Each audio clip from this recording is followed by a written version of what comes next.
Muy bienvenidos a nuestro programa Conversando la Escuela Sabática. Una vez más estamos acá agradecidos junto a nuestros panelistas José Miguel Alarcón, Luciano Vergara, para quien envío un caluroso saludo, un caluroso abrazo. ¿Cómo estás, Luciano? Bien, muy bien, gracias a Dios y muy bien para comenzar nuevamente este espacio con el cual podemos compartir y conversar juntos la escuela sabática. Amén, muchas gracias, Luciano. ¿Y tú, José Miguel, cómo te encuentras? También en la misma forma que Luciano, ¿no? Esperando ya con muchas ganas de poder participar en esta conversación sobre la lección número 3, ¿no? Que nos trae varios desafíos y varias comprensiones interesantes para cada uno de nosotros. Amén, ciertamente.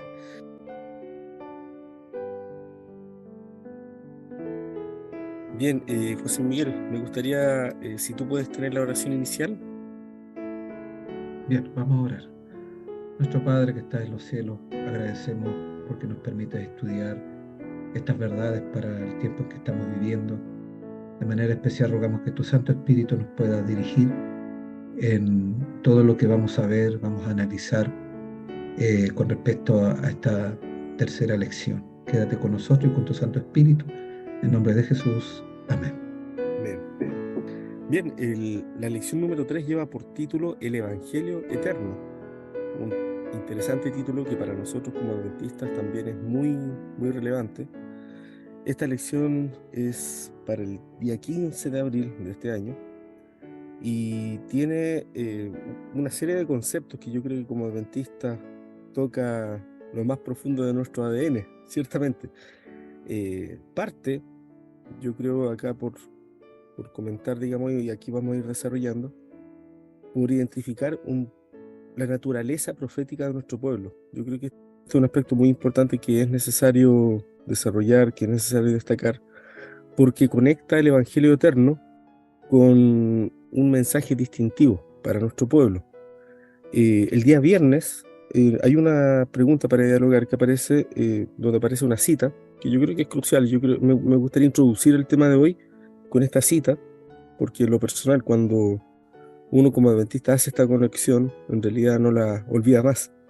Dice la hermana White en The Adventist Review and Sabbath Herald del 1 de abril de 1890, dice lo siguiente: varias personas me han escrito preguntando si el mensaje de la justificación por la fe es el mensaje del tercer ángel, y les he respondido, es ciertamente el mensaje del tercer ángel. Esta es una declaración no menor, es una declaración bastante significativa. Muchas veces nosotros hemos estudiado el mensaje de los tres ángeles por separado, lo hemos visto en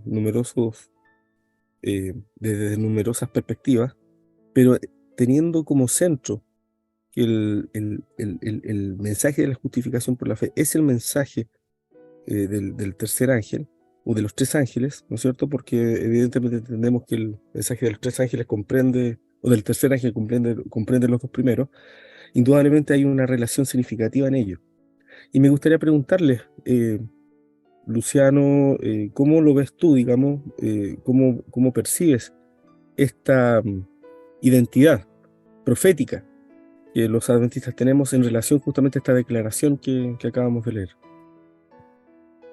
Sí, de hecho, el hecho de que la misma profeta, ¿cierto? El lenguaje haya hecho esta definición directa de que el mensaje del tercer ángel es el mensaje de la justificación por la fe, o al revés, ¿cierto? Que sería lo mismo.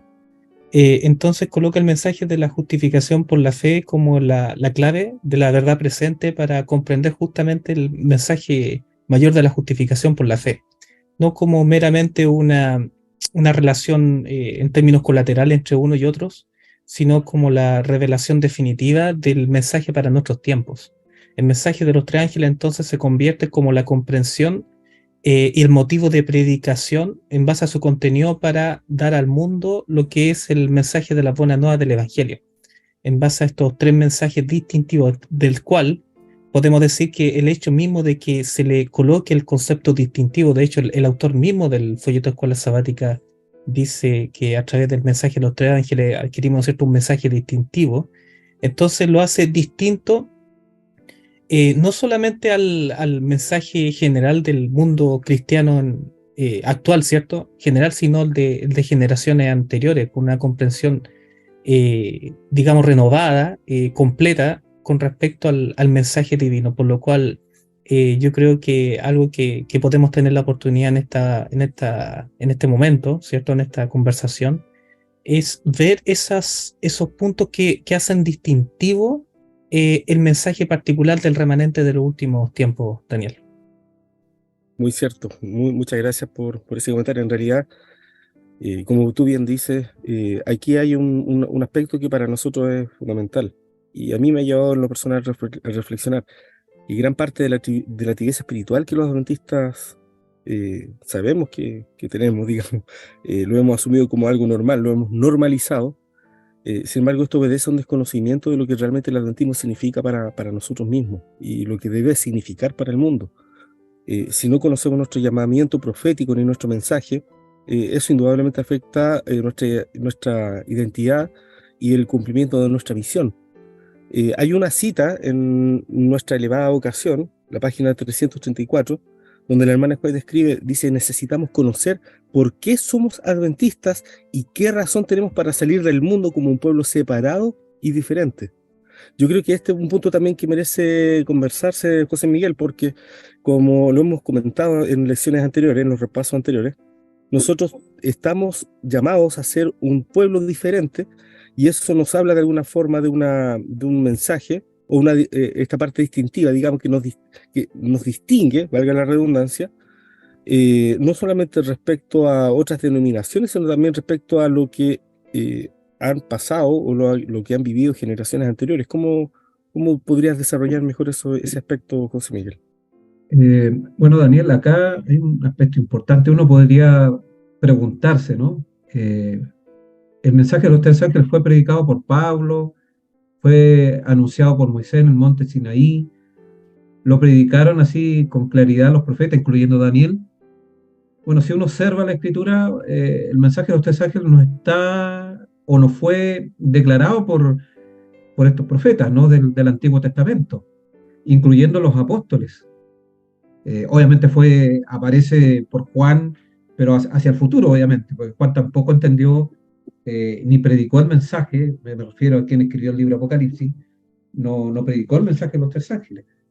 Y eso nos está mostrando algo importante, ¿no? Que la parte distintiva no solamente tiene que ver con marcar diferencias presentes, sino que también marca una diferencia con respecto a las generaciones anteriores.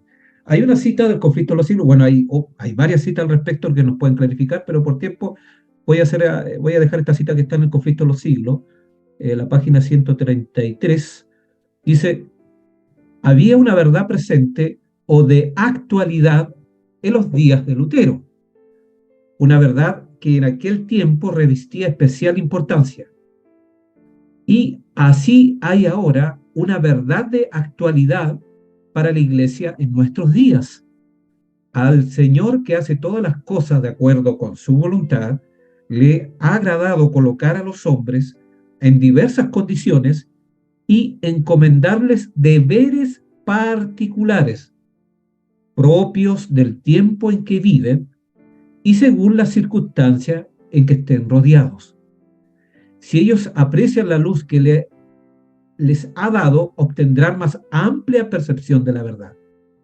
Pero hoy día la mayoría no tiene más deseo de la verdad que los papistas enemigos de Lutero.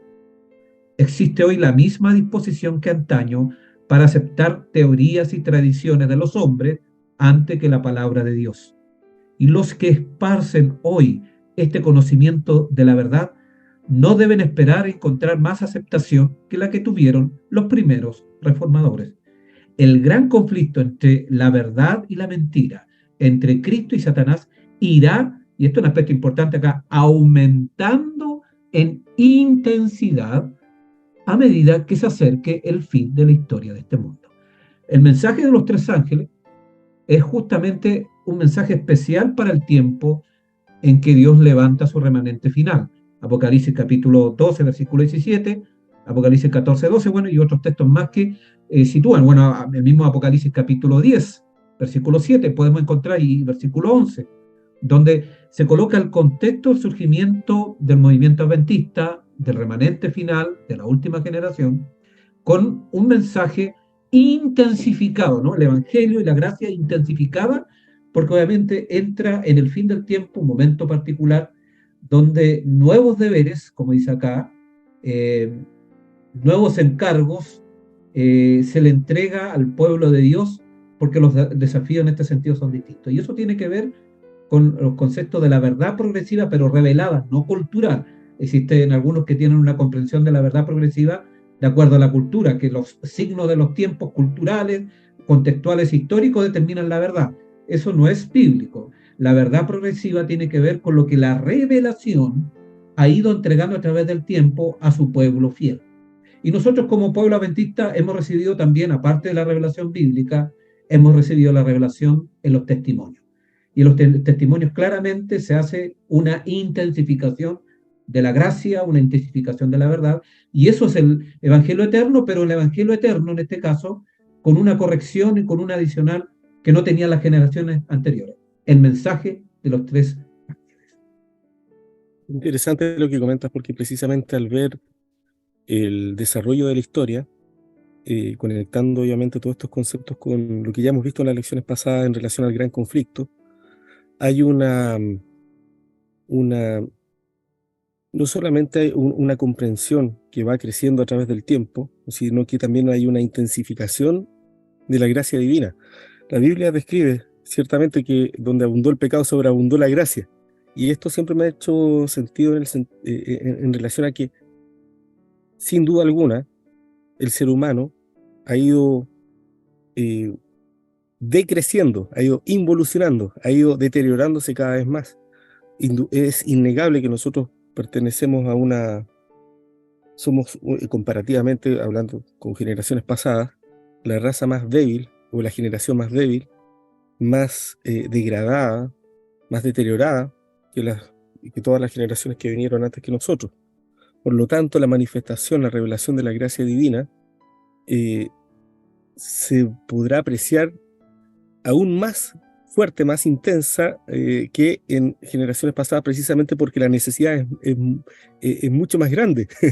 Indudablemente para el contraste que se presenta en el fondo, entonces en esta manifestación de la gracia para esta última generación es aún mayor que en generaciones pasadas.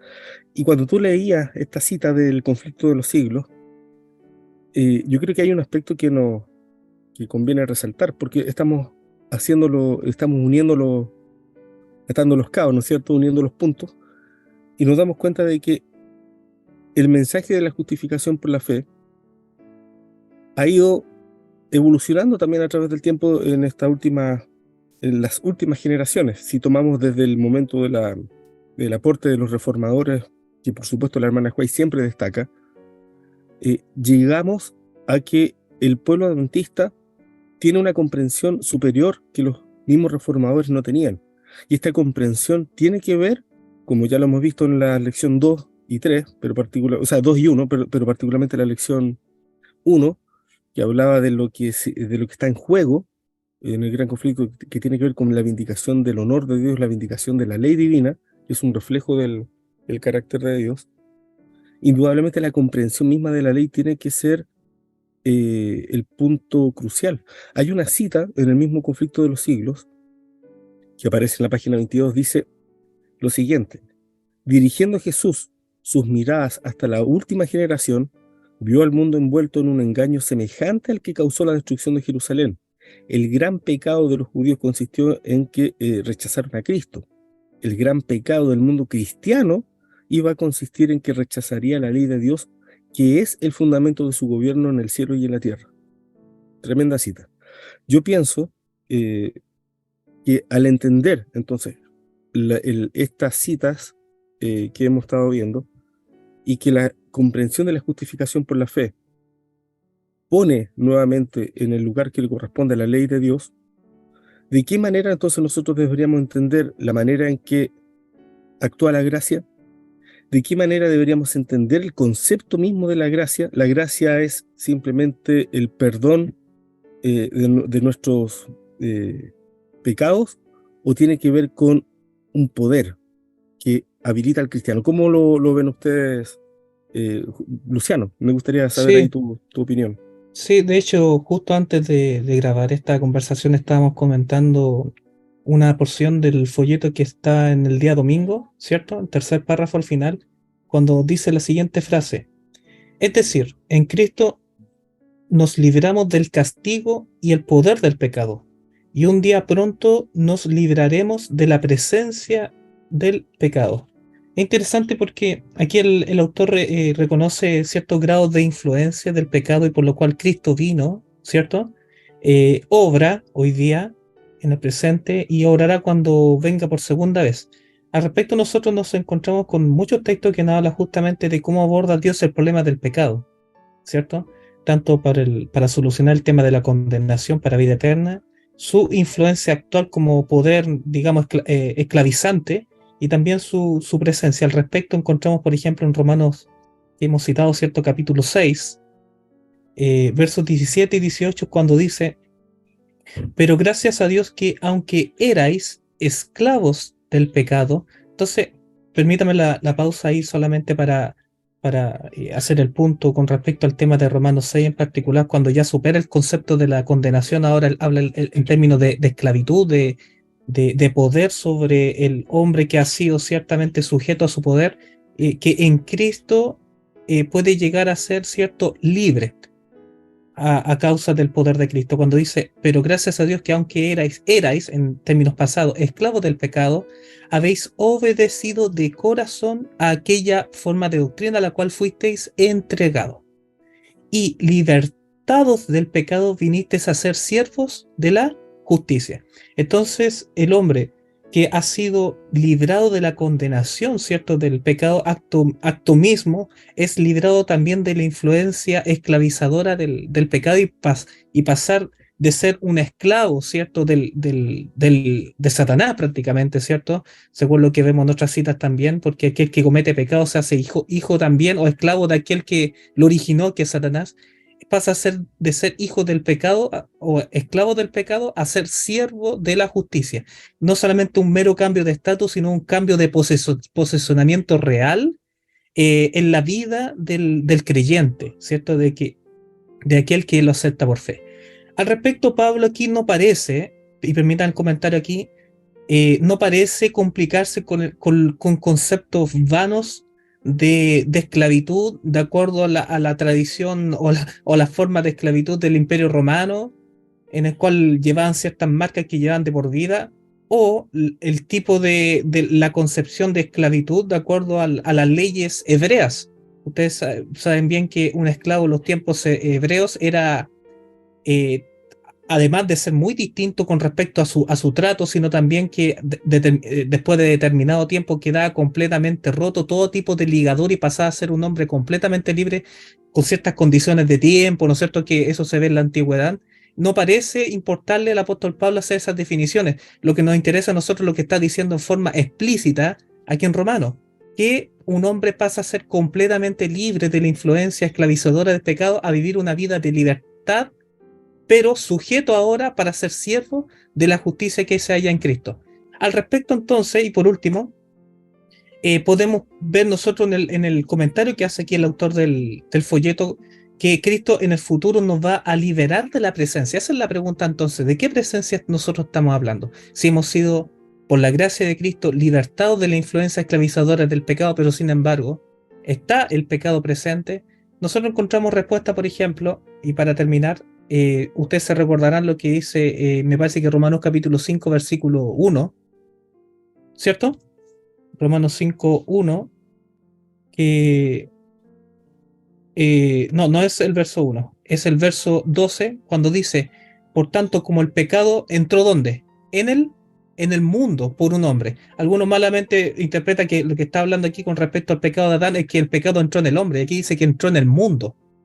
Pero lo que sí entró en el hombre fue la muerte. Pero lo que dice claramente es que entró el pecado al mundo. Y eso Cristo lo va a solucionar definitivamente en su segunda venida. ¿Qué es? El hecho de que el pecado haya entrado al mundo es a través del deterioro en la naturaleza, deterioro en nuestra propia naturaleza, ¿cierto? Tenemos un cuerpo débil, tentable, mortal, etcétera, pero que sin embargo el pecado como tal se manifiesta o se interioriza cuando el hombre lo interioriza. Y para eso Cristo vino justamente para liberarnos hoy día de su influencia, Daniel. Muchas gracias, Luciano. Sí, en realidad estos son conceptos que tienen que ir marcando indudablemente una diferencia entonces en nuestra comprensión, porque si lo vemos de esta forma, como tú lo has explicado, la comprensión entonces que los adventistas tenemos acerca de la gracia no es la misma que tiene entonces el mundo cristiano en la actualidad, no es la misma, a pesar de que ha habido muchos intentos de hacer parecer que creemos lo mismo. Yo creo que llegamos justamente hasta cierto punto a tener un piso común. Entendemos que la salvación es por gracia y todos entendemos que es un don gratuito, un regalo que no merecemos, que somos seres indignos frente a Dios y que alcanzamos esta gracia por medio de la fe, ¿cierto? Pero entender la gracia entonces, a la luz de lo que tú acabas de mencionar, Luciano, pone a la gracia entonces en una dimensión mucho más amplia de lo que nosotros normalmente vemos o de lo que ve el mundo cristiano en general. Porque la gracia entonces ya es no solamente el amor incondicional de Dios, sino que el amor, la gracia también tiene que ver con un poder transformador. Me gustaría, José Miguel, si tú puedes desarrollar un poco ese aspecto de este poder transformador, porque si hablamos de la gracia como un perdón incondicional, que es un concepto que muchos lamentablemente pueden estar manejando en el mundo cristiano, pero no es con el que trabaja, digamos, la Biblia, tendemos a confundir los conceptos. Yo creo que hay que distinguir ciertamente eso. ¿Cómo lo ves tú, José Miguel? Bueno, la gracia de Dios, en el fondo, la trabaja el Espíritu Santo. O sea, hay un componente que obviamente olvidamos, no es algo etéreo la gracia de Dios. Es el poder del Espíritu Santo colaborando con el esfuerzo humano, porque los mismos testimonios dicen claramente, hay dos componentes, producto de nuestro libre albedrío, el ser humano debe colaborar con el Señor. Si no tuviéramos libre albedrío, solamente necesitamos el accionar de Dios, que es la visión que tiene la mayoría del cristianismo, ¿no? El cristianismo protestante Claro. particularmente. El evangélico tiene una idea obviamente de solo Cristo.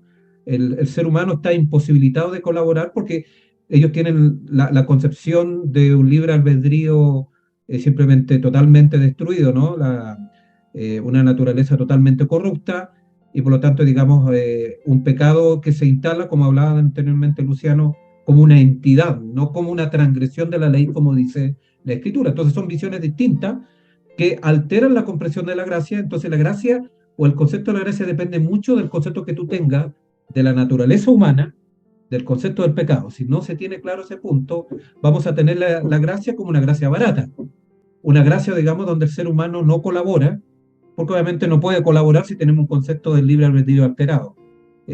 Tampoco hay una gracia previa a la decisión humana, que lo tienen ciertas tradiciones protestantes, particularmente arminianas y wesleyanas, ¿no? Es una gracia previa o gracia previniente. Eso no es bíblico, no está tampoco en la Escritura. La gracia de Dios opera cuando el ser humano resuelve unirse, se arrepiente, acepta el llamado del Espíritu y entonces obviamente comienza a entrar la labor del Espíritu Santo de regeneración, restauración y todos esos puntos que están asociados. Entonces, esa gracia tiene una condición, sin duda. Hay una condición para recibir la gracia de Dios.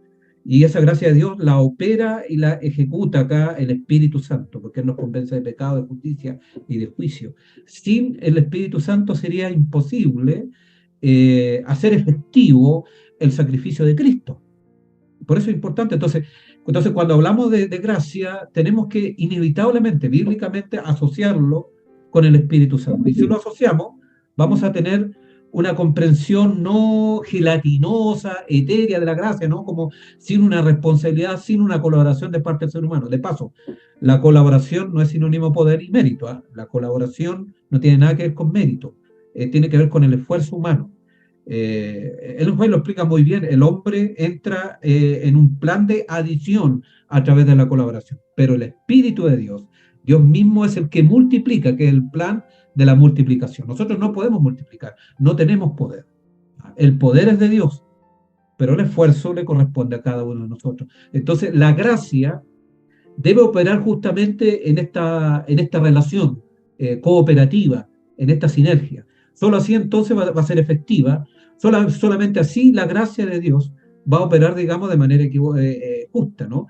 No de una manera unilateral, o solo Cristo o solo el hombre, que eso es legalismo. De paso, los fariseos eran transgresores de la ley, no eran guardadores de la ley. Entonces, cuando alguien escucha la ley y dice esto es un fariseo, la ley no tiene que ver con los fariseos, porque ellos no guardaron la ley, eran transgresores de la ley, eran hacedores de maldad. Entonces, es una mala relación. Por lo tanto, la ley no es antigracia. La ley es parte de la gracia, porque la ley demanda justamente de que sea obedecida perfectamente. Y a través del poder del Espíritu Santo eso se hace posible, y esa es la gracia. La gracia también implica un tiempo de prueba. Entonces no es solamente etéreo, hay un tiempo y hay un espacio. El tiempo lo prolonga, digamos, el tiempo de gracia, y el espacio tiene que ver, digamos, cuando nosotros abrimos nuestros corazones y nos transformamos en templo del Espíritu Santo. Interesante este aspecto. Como tú entonces estás mencionando la obra de la gracia, precisamente, que podamos ser capacitados, habilitados para poder desarrollar las obras, el tipo de obediencia que Dios requiere de nosotros. Y en ese sentido ya hay un aspecto distintivo que nos diferencia completamente en realidad de la inmensa mayoría del pensamiento cristiano de la actualidad, y pone a la gracia y las obras como opuestos, como una dicotomía, digamos, donde las obras van por un lado y la gracia va por otro lado. José Miguel, tú mismo, me gustaría si puedes desarrollar y profundizar un poco este aspecto, porque yo entiendo que en ese sentido hay quizás una confusión que muchas veces se da al englobar todas las obras que la Biblia menciona en un solo saco, como que todas las obras son malas. ¿Son lo mismo las obras de la ley que las buenas obras? ¿Cómo lo responderías? Bueno, si uno lee bien Romano, no tenemos tiempo para explayarnos, el apóstol Pablo habla de obras. Hay términos específicos, inclusive hasta en el idioma original, capítulo 1, capítulo 2. El apóstol Pablo no es anti-ley y anti-obra. El apóstol Pablo es anti-mérito, que es distinto. Una cosa es ser anti-ley y otra cosa muy distinta es ser anti-mérito. El cristianismo, lamentablemente, ha confundido esa línea que es delgada, aparentemente, cuando no estudiamos la Escritura. En su texto, atendiendo a lo que dice el apóstol Pablo. Las obras de la ley, el apóstol Pablo, si uno ve en el contexto, tiene que ver justamente con esa perspectiva de solo el hombre, el intento del hombre de congraciarse con Dios sin la gracia divina. Y eso es un imposible. Pero está el otro extremo opuesto, ¿no? De que solamente el Señor hace y yo nada tengo que hacer, nada tengo que colaborar para que Dios pueda actuar. Y eso también es incorrecto. Por algo la Escritura nos invita a guardar la ley de Dios, y eso es algo del hombre. El Señor no va a guardar la ley por mí. Cristo la guardó por mí, pero en la Escritura nos pide claramente, el mismo Señor dijo, si me amáis, guardad mis mandamientos. Ese guardar no lo hace Cristo, lo hace el ser humano, y en ese sentido hablamos del esfuerzo humano. No meritorio, sino un esfuerzo porque ya el Señor nos capacitó, nos entregó el libre albedrío, y el Señor nos entregó el don para poder obedecer. Entonces, están las condiciones, pero nosotros tenemos que ejercer la voluntad. El Señor no nos va a obligar, porque si nos obligara, echaría por tierra o se colocaría a favor de la argumentación del diablo de que el Señor es inflexible, inexorable en cuanto a su santa ley y que prácticamente estamos obligados a seguir un dictamen. Y eso no es bíblico. Entonces, las obras es propia, las obras no son malas en sí, son malas cuando son hechas solamente por el esfuerzo humano, sin la colaboración y sin el esfuerzo y la efectividad del poder de Dios. Entonces podríamos decir que las obras de la ley, como expresión, corresponde a todo esfuerzo o intento del ser humano de poder obedecer la ley por sí mismo. Y eso evidentemente es lo espurio, lo que es considerado en la Biblia como trapo de inmundicia. Pero en contraste, digamos, a ello, está lo que dice Efesios 2:10, que somos hechura suya, creados en Cristo Jesús para buenas obras, las cuales Dios preparó de antemano para que anduviésemos en ellas. Es decir, hay una clase de obediencia que sí es acepta ante Dios, que sí es considerada perfecta, porque son las obras que produce el Espíritu en nosotros, cuando el Espíritu Santo mora en el corazón, y por eso es tan importante lo que ustedes destacan, del rol importante del Espíritu Santo. El Espíritu Santo tiene el propósito de capacitarnos para que podamos guardar la ley, de permitirnos que andemos en estas buenas obras que Dios prepara, porque todo don perfecto procede de lo alto, ciertamente. Dios produce en nosotros así el querer como el hacer, como dice también Filipenses Daniel. 2:13. Sí, adelante, Sí, Luciano. sí, claro, es que me gustaría que podamos, en los minutos que nos queda, igual profundizar un poquito más sobre este tema. Cuando el apóstol Pablo introduce el concepto de las obras de la ley recién en Romanos capítulo 3. Y en ¿Ya? Romanos capítulo 3 no aparece el Espíritu Santo. No Interesante. liga diciendo que las obras de la ley, inclusive motivados por el Espíritu Santo, no son parte de la salvación que ofrece Cristo Jesús.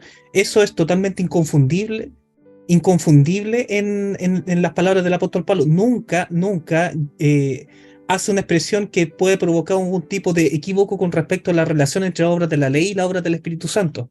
Entonces, nosotros, si vemos esto, porque de hecho el Espíritu Santo aparece después, y ahí cuando aparece el Espíritu Santo, siempre en contexto de la redención, siempre lo liga al tema de la ética, ¿no es cierto?, de lo fáctico, de las obras en salvación. Nosotros, por ejemplo, podemos ver lo que dice Romanos capítulo 8, versículos 1 al 4, y esto en contexto quizá para hacer ahí el alcance de lo que dice el folleto el día lunes, el lunes 10, penúltima frase, cuando, penúltimo párrafo, perdón, cuando dice, ¿qué podría añadir nuestras obras, incluso las que hacemos con la mejor intención? Y por ahí, hasta ahí estamos súper bien, estamos totalmente de acuerdo también lo que dice José Miguel, que no pasa las buenas obras por un tema de mérito, porque todo el mérito es de Cristo. Pero continúa la frase diciendo, y lleno del Espíritu Santo.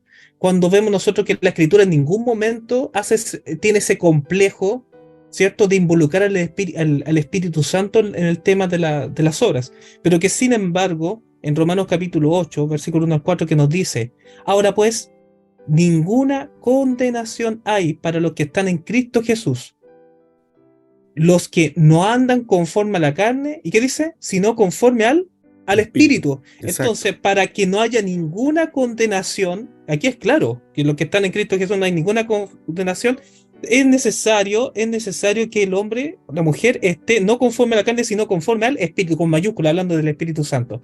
Y finalizando, versículo 4, ya pasando directamente al versículo 4, cuando dice, del 3 en adelante, cuando dice, porque lo que era imposible para la ley, por cuanto era débil por la carne, Dios enviando a su Hijo en semejanza a, de carne de pecado y a causa del pecado condenó al pecado en la carne. Ya que viene, para que la justicia de la ley se cumpliese en nosotros. Claro. Y no termina allí, nuevamente, que no andamos conforme a la carne, sino conforme al Espíritu. Entonces, estas dos cosas, condenación del versículo 1, los que andan conforme, los que caminan, los que obran de acuerdo al Espíritu, eso es lo que es andar, ¿no es cierto?, conforme al Espíritu. Y el verso 4, que la justicia de ley se cumple, o sea, que lo que indica la ley, ¿cierto?, se perfecciona en aquellos, por los méritos de Cristo, en aquellos que obran, que andan conforme al Espíritu Santo. Entonces, totalmente insolayable y totalmente inseparable, como decía José Miguel, justamente lo que es el Evangelio y la obra poderosa, suficiente, y sin la cual nada sería posible sin el Espíritu Santo. Qué Está en interesante. Obrero, sí, disculpa Daniel, solamente Sí, sí. la última cita en Obrero Evangélico, página 303, dice lo siguiente, con esto lo dejo. Dice lo siguiente, la profetisa dice, ¿de qué nos valdría que el unigénito Hijo de Dios se hubiese humillado, soportase las tentaciones del astuto enemigo y muriese, el justo por los injustos, si el Espíritu no fuese dado como agente constante de la regeneración para ser eficaz en cada caso individual lo que fue logrado por el Redentor del mundo? Entonces, sin el Espíritu Santo, obviamente no hay obra de redención, Daniel. Sí, qué tan importante lo que tú mencionas, porque en resumen, aquí como para ir ya casi concluyendo nuestro comentario, podríamos decir que el objetivo de la justificación por la fe bien comprendida es que por medio de la obra del Espíritu Santo la ley de Dios vuelva a ser escrita en nuestro corazón. Es que andemos de acuerdo a sus preceptos, es que guardemos o desarrollemos en nosotros las obras que provienen de Él, obras que no podemos hacer por nosotros mismos. Ezequiel 36:27, de hecho, uno de los elementos, a mí me gusta mucho porque aparece tanto la obra del Espíritu Santo como el aspecto de la ley en una misma cita. Dice, y pondré dentro de vosotros mi espíritu, y haré que andéis en mis estatutos, y guardéis mis preceptos, y los pongáis por obra. Ezequiel 36:27. Yo creo que este texto nos ayuda a entender entonces y a resolver una de las preguntas que habíamos planteado, de qué manera entonces esta comprensión de la justificación por la fe nos distingue del mundo cristiano, digamos, y de la comprensión que generaciones anteriores han tenido. Porque en realidad lo que hace este Evangelio eterno es permitirnos entender efectivamente esta gracia divina como una manifestación no solamente de un amor de Dios, sino como el poder que está disponible para cada uno de nosotros. Y entendemos cómo el plan de salvación en el fondo está dentro del plan también que Dios tiene para vindicar su propio honor. O sea, a través de la misma redención del ser humano, Dios revelaría más de sí mismo, de su propio carácter ante el universo y ante el mundo. Porque es tanto el amor como su poder en acción disponible para todo ser humano, con el objetivo de refutar la mentira de Satanás de que la ley de Dios no se puede cumplir. Cuando una persona voluntariamente acepta la obra del Espíritu Santo en su corazón, esta persona es usada como instrumento en sus manos para que la persona no solamente pueda salvarse, porque la ley de Dios tiene que estar en su corazón, ¿cierto?, sino que también al hacerlo participa de la vindicación que Dios desea que hagamos. Entonces es interesante que hay textos bíblicos que nos muestran en el fondo que la vida del Evangelio, la verdadera comprensión de la justificación por la fe, no es solamente un cambio jurídico, es un cambio en nuestra manera de pensar, es un cambio en nuestra manera de vivir. Primera de Pedro 1:18 dice, sabiendo que fuisteis rescatados de vuestra vana manera de vivir. Efesios 4, versículos 22-23 dice, en cuanto a la pasada manera de vivir, despojados del viejo hombre que está viciado conforme a los deseos engañosos y renovados en el espíritu de vuestra mente. O sea, hay un espíritu diferente que gobierna efectivamente al nuevo hombre.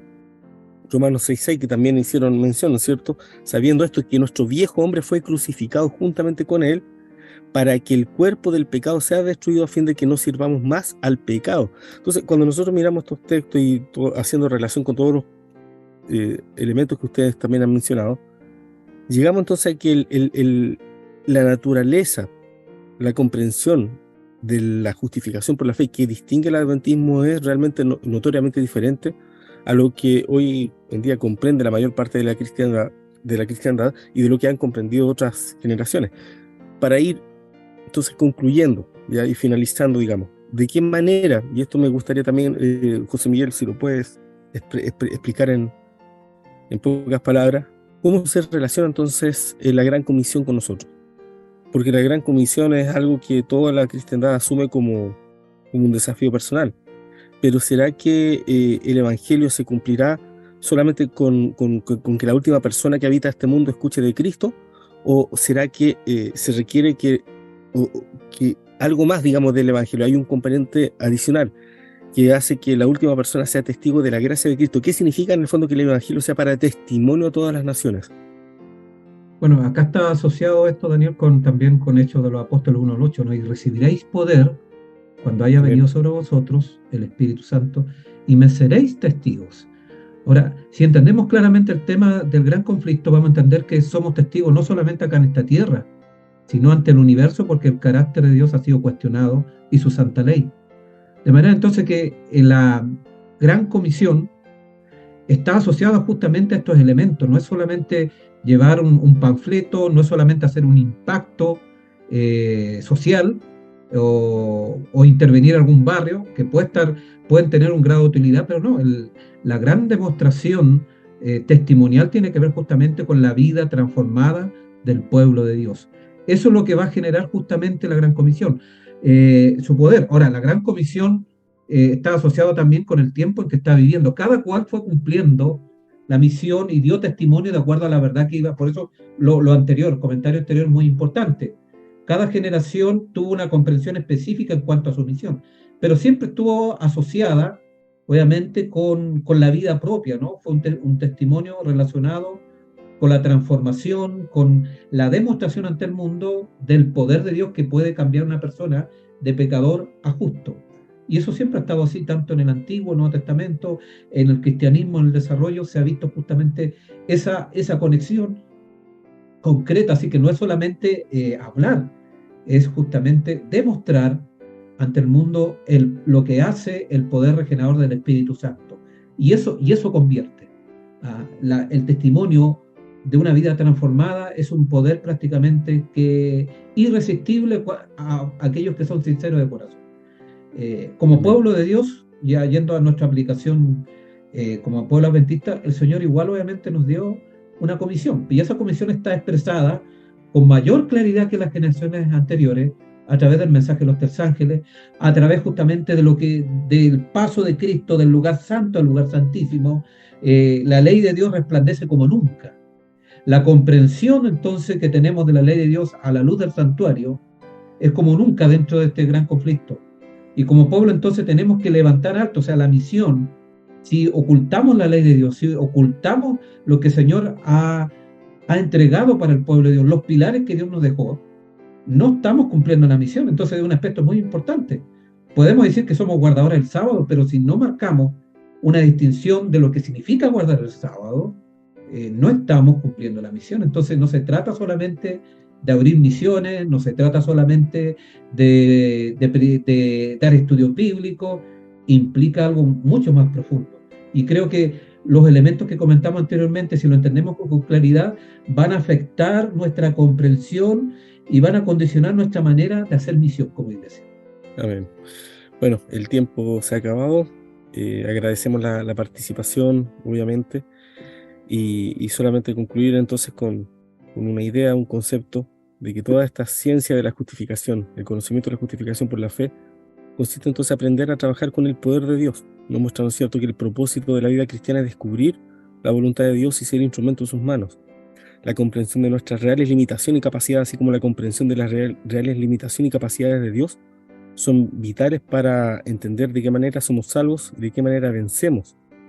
Dios tiene solamente un límite para intervenir en nuestra vida, que es nuestra voluntad. Él no puede forzarla. Si somos incrédulos, si rehusamos entregarle nuestro corazón y cederle nuestros afectos, estaremos obviamente impidiendo su poder milagroso en nosotros. Querido Luciano, te quiero invitar para si tú puedes concluir con una oración final. Amén.